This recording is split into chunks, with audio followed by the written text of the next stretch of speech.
DJ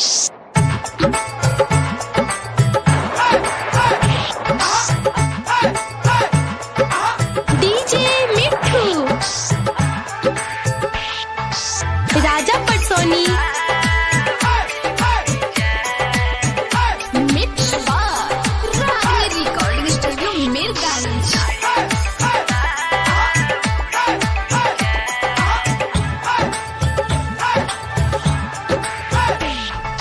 जाई सुगना उड़ी उड़ी जा हमरा सनम के बतायाब। जाई सुगना उड़ी उड़ी जा हमरा सनम के बतायाब।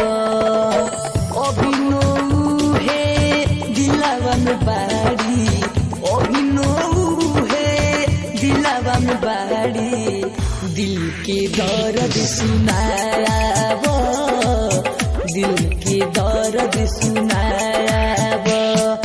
जाई तो उड़ी उड़ी जा हमरा सनम के बतायाब।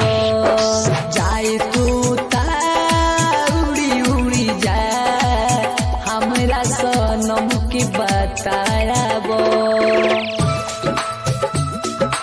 डीजे मिठू राजा पटसोनी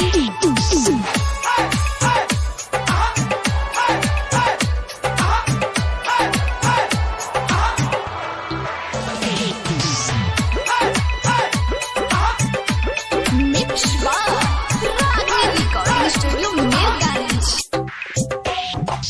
उनका बिना हम जी के का कर, का कहीं नहीं ओई है रात भर, का कहीं नहीं ओई है रात भर।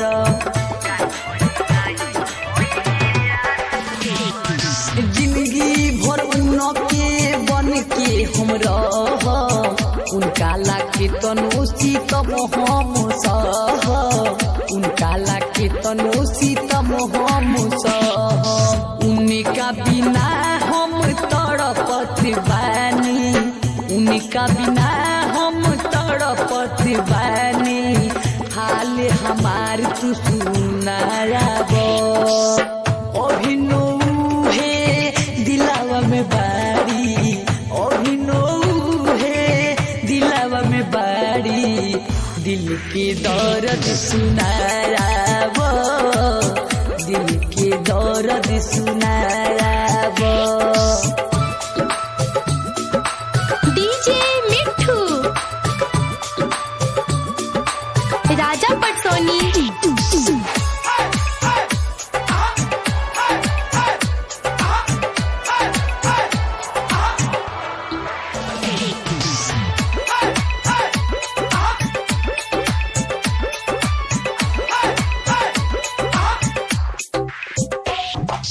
आतिश उजाला कैसे उनके बताई, मन करे चीर के छाती दिखाई, मन करे चीर के छाती दिखाई।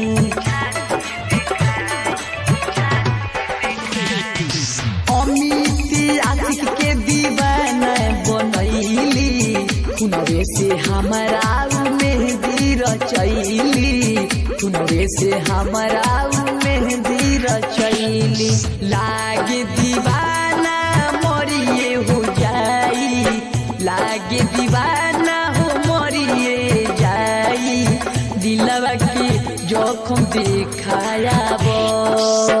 अभिनो है दिलवा में बाड़ी, अभिनो है दिलवा में बाड़ी, दिल के दर्द सुनायाब, दिल के दर्द सुनायाब। Presented by